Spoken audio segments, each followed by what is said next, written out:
So hey guys, welcome back. This is Deepanshu Singh and how are you guys? I hope you are well, also good. तो आज मैं एक बात करने वाला हूँ नई मूवी के ऊपर जिसका नाम है Border two. Yes, this is the Border two. And जो इससे पहले वाली बॉर्डर थी बहुत ही अच्छी थी, बट ये नहीं कह सकते कि ये भी ख़राब है। क्रिएटर्स ने अच्छा काम किया है, बढ़िया बनाया है। एंड जल्दी जल्दी से बात कर लेते हैं इसके बारे में। जो मेन लीड पे तो हमारे मेन एक्टर हैं Sunny Deol ji, and next Varun Dhawan and Diljit Dosanjh, और एक एक्टर और है शेट्टी करके कुछ नाम है उनका। देन जो इसमें एक्ट्रेस का रोल निभाएंगी वो हैं मोना सिंह जी एंड सोनम बाजवा। आन्या सिंह सबसे कम रही हैं स्क्रीन प्ले में, एंड जो सोनम बाजवा उन्होंने इतनी एक्टिंग नहीं दिखाई इवेंचुअली जितनी उन्हें दिखानी चाहिए थी। बट परफॉर्मेंस ये रही है कि ज़्यादा नहीं तो थोड़ा बहुत ही सही, बिकॉज़ घर से सभी चीज़ों को देखना होता है। जैसे कि वरुण धवन की जो वाइफ हो गई जिनका नाम है मेधा राणा। मैंने ये कुछ नाम लिखे हुए हैं, मैं पहले दिखा दूँ, बस ये नाम लिख के लाया हूँ मैं। मेधा राणा जो है, वरुण धवन की स्टोरी सबसे बढ़िया रही यहाँ पर। शुरू में रोमांटिक वाला जो सीन था मेधा राणा जी का, भाई बढ़िया एक्टिंग की, मतलब एक अनपढ़ तरीके से दिखाया गया था इनको। और लास्ट तक भी इन वरुण धवन का, मेधा राणा जी का, और अपने सन्नी देओल हैं एंड मोना सिंह जी, इन चार लोगों का जो है बढ़िया परफॉर्मेंस रहा शुरू से लेकर लास्ट तक। एंड दिलजीत दोसांझ और जो ये अपना आहान शेट्टी हैं, ये इनका अलग अलग ये कैटेगरी में वॉर करते हैं। Ahan Shetty as a cruise ship जो नेवी की तरफ से लड़ते हैं, and Diljit Dosanjh air force. Varun Dhawan ground soldiers जो होते हैं बॉर्डर सीमा उनकी तरफ से होते हैं। और जो है सन्नी देओल पाजी, आप तो जानते ही हो कि किधर से, क्योंकि ये तो सबके टीचर ही हैं, तो सबको सिखाया इन्होंने। बट ज़्यादा वीक पार्ट दिखाया गया है दिलजीत दोसांझ और आहान शेट्टी जी के पार्ट्स को, बिकॉज़ ऐसा नहीं दिखाते बिल्कुल भी कि यार थोड़ी सी भी पावर है एयरफोर्स में एंड नेवी में। बट वो सब तो सही है, कहीं ना कहीं यार आप अगर समुद्र में जाके फाइट कर रहे हो, वॉर कर रहे हो दूसरी कंट्री के साथ, तो ऐसे जो सर्वाइव कर पाना बहुत ज़्यादा मुश्किल होता है। बट ये इतना नहीं दिखाते। मैं मानता हूँ कि सबसे ज़्यादा जो पॉसिबल मुश्किल चीज़ जो होती है वो होती है आपकी ग्राउंड फ्लोर पर, ग्राउंड ज़ीरो पे होती है, क्योंकि वहाँ सिर्फ गोले बारूद ही चलते हैं और कुछ नहीं होता। ऐसा दिखाया गया, पता नहीं क्रिएटर्स ने क्या सोचा है, क्या सोच के बनाया था। जैसा भी है बढ़िया किया है, कोई दिक्कत कोई शक नहीं है इधर, क्योंकि कुछ कह भी नहीं सकते भाई। बट क्रिएटर्स हैं, राइटर्स हैं, उनकी थिंकिंग है कैसा क्या किया है। एंड जो मैं बात करूं मेधा राणा जी की, मेधा राणा ने बहुत बढ़िया परफॉर्मेंस की, और जो मोना सिंह जी हैं उन्होंने भी एक नंबर परफॉर्मेंस दी है। एंड जो अपनी ये आन्या सिंह जी हैं, बहुत कम रही हैं स्क्रीन प्ले पे एट अ लास्ट टाइम, बस थोड़ी जो बातें याद आती हैं उस टाइम पर ही। इवेंचुअली वरुण धवन तो खैर इसमें एक अकेला ही है, एंड ना कोई उसके फैमिली सपोर्ट के लिए कोई है, ना पेरेंट्स हैं, ना उस जो मेधा राणा है ना उनके कोई पेरेंट्स हैं।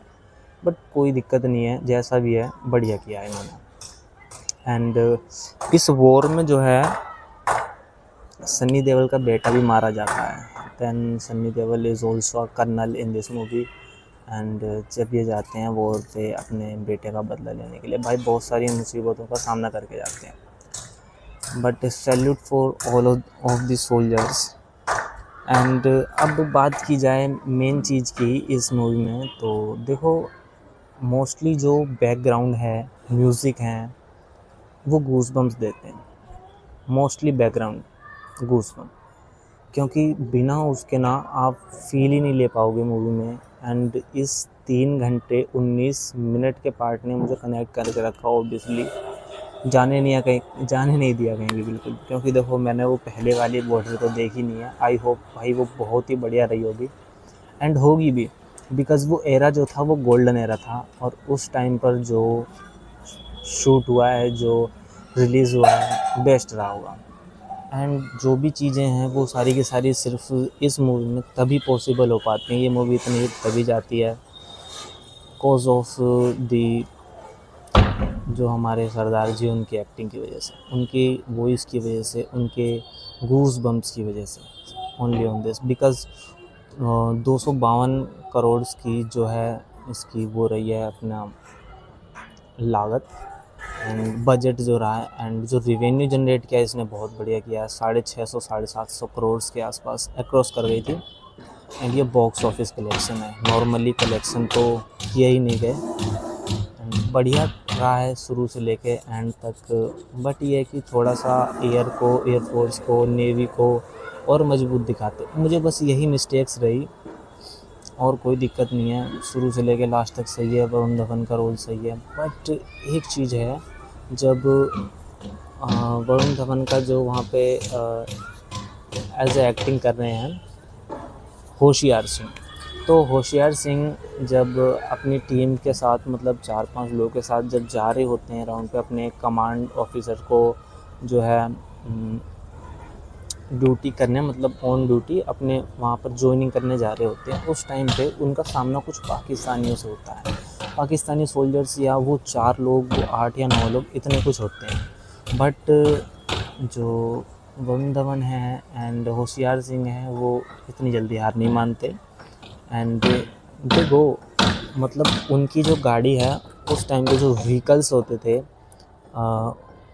वो ज़्यादा देर तक अगर आप चलाओगे तो चल नहीं पाएंगे। उनका इंजन भी सीज हो सकता है, फूक भी सकता है। इसलिए जब इंजन ज़्यादा हीट हो जाता है तो गाड़ी रोक करके कार्बोरेटर में वाटर फिलअप करके देन आगे बढ़ते हैं, थोड़ी देर रेस्ट लेके। बट ऐसा ही किया था एंड जब वो जाते हैं मतलब नदी से, रिवर से वाटर लेने, सडनली जो एंड वॉर सोल्जर्स थे वो आते हैं। उस टाइम पे होशियार सिंह जी ने अपनी पूरी जो है इंटेलिजेंसी दिखाई, बिकॉज़ उनमें जो है एक लड़का था, वो थोड़ा देखो भर्ती कर लेते हैं ऐसे ही वहाँ पे, 6-6 साल के ऐसे उठा लिए घर से, चलो भाई तुम्हें हम जंग में ले चलेंगे, शहादत में ले चलेंगे, ये सभी चीज़ें सिखाई जाती हैं। बट जैसा भी है, उन्होंने अपना दिमाग से काम लिया, किसी को भी बिना नुकसान पहुँचाए उन्हें अपने वापस भेज दिया अपने देश मुल्क, एंड ये अपने वापस आ गए अपने कमांडिंग ऑफिसर के पास रिपोर्ट करने। एंड यही रहा शुरू से लेकर लास्ट एंड तक। कल मैं लेके आना वाला हूँ एक बढ़िया सी चीज़, ओ रोमियो। तो आप लोग थोड़ा सर्च वगैरह करके देख लेना ओ रोमियो क्या है, कैसी है, दैन मैं आप लोग को उसके रिव्यू दूँगा। तो यही है, यहीं पे एंड करते हैं इसको। मिलते हैं फिर नेक्स्ट पार्ट में, नेक्स्ट ब्लॉग के लिए। तब तक के लिए be active, be secure. Radhe Radhe.